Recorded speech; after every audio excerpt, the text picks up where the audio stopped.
Hello, math students. We're back doing the review of fractions with Mr. B.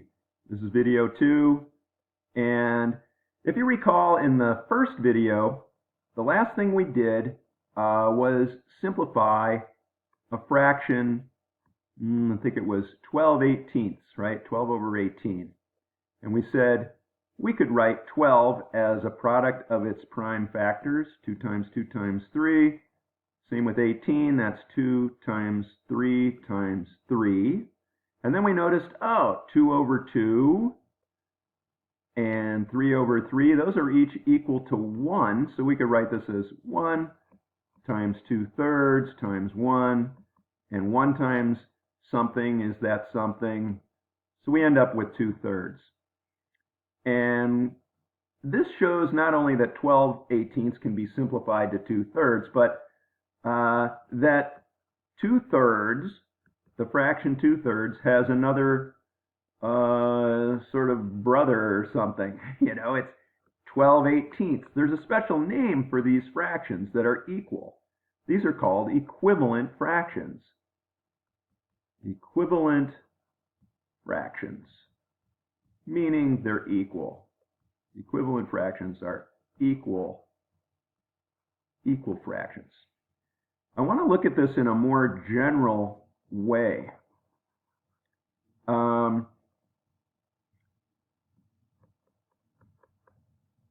Let's do a new example.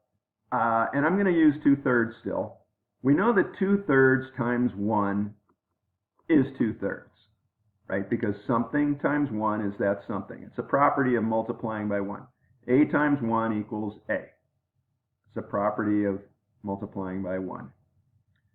But 1 can be written in a lot of different ways. You could write 1 as 2 over 2. You could write 1 as 3 over 3, 4 over 4. It equals 5 over 5, etc. You can get, a million over a million if you like.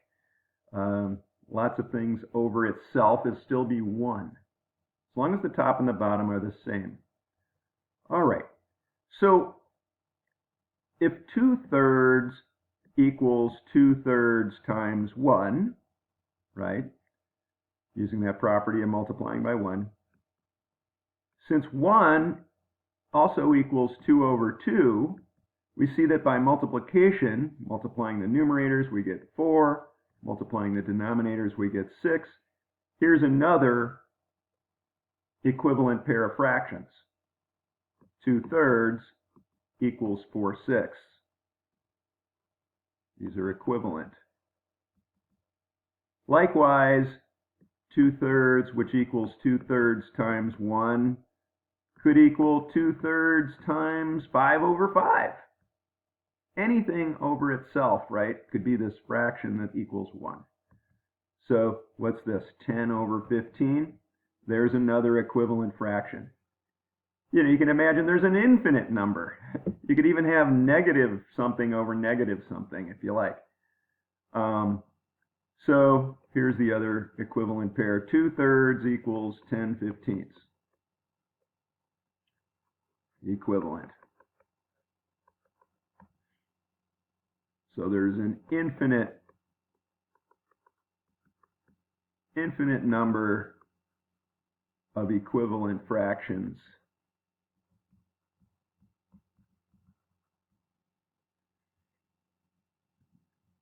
So let's ask a question from another angle here. So here's the question.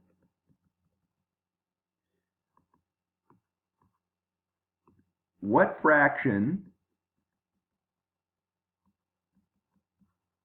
with a denominator of 24 will be equivalent to 2/3? Make that look more like a question mark. There we go. All right, so let's set this up mathematically. We know that 2/3 is going to equal 2/3 times something over something, right? I'll put a question mark here. Question mark over question mark. And we want this fraction right here to equal 1, right? It has to be something over something. That's the same, top and bottom. And we want the new denominator to be 24.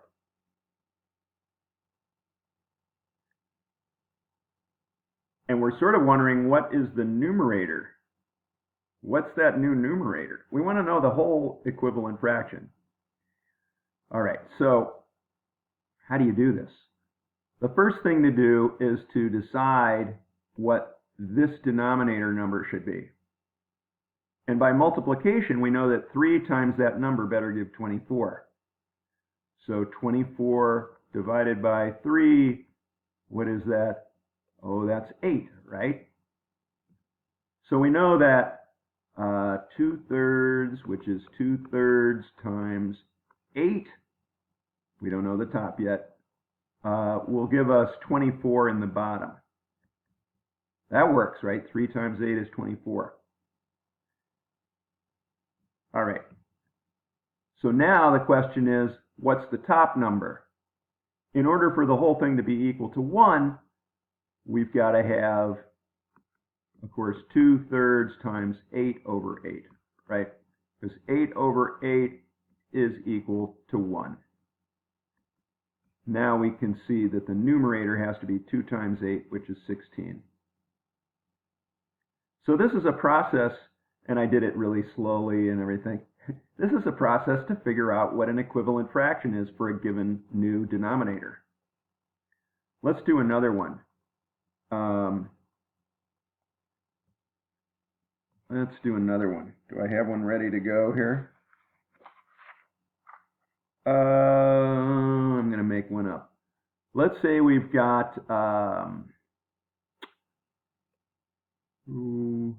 7 over 12, and we wonder what fraction would have a denominator of 48. Okay. Well, 7 over 12 times something over something has to give us 48 in the denominator. How many times does 12 go into 48? It goes 4 times, right? 12 times 4 equals 48. That means the numerator has to be 4. 7 times 4 is 28.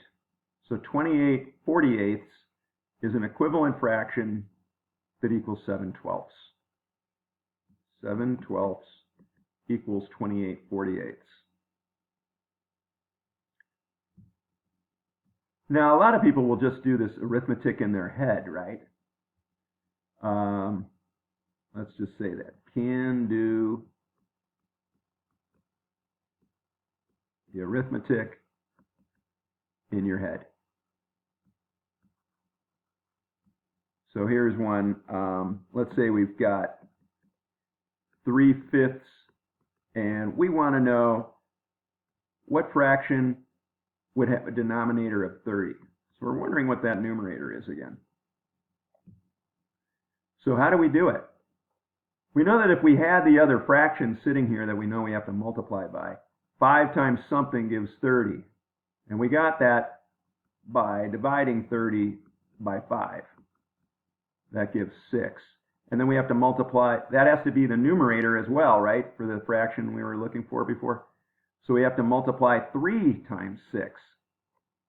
3 times 6, and that equals, what, 18? So that's the new denominator, new numerator. That's the numerator we were looking for. So let me cross this out here and write it, well, I'll just write it below, I guess.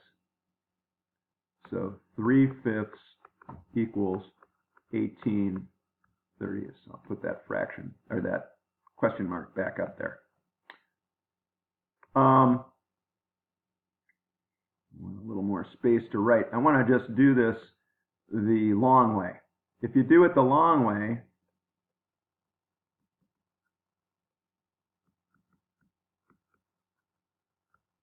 do it the long way, you'd have 3/5 times something over something equals a new fraction with 30 in the denominator. What is this denominator number that we want to know? 6, right? 5 times 6 is 30. The numerator has to be 6. 3 times 6 is 18. So we get 18/30ths again, right? I think most people will get there using this process, right? 5 goes into 30 6 times. 6 times 3 gives you the numerator, 18.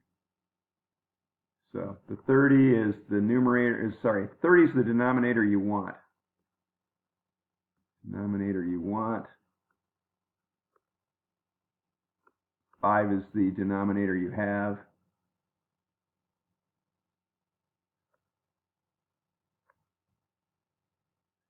And you take the answer and multiply it by the numerator you have.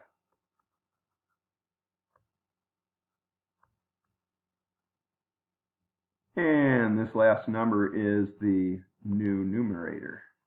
New numerator. All right. Try to remember this. Getting an equivalent fraction is really, really easy, but also very important. We'll see you in the next video.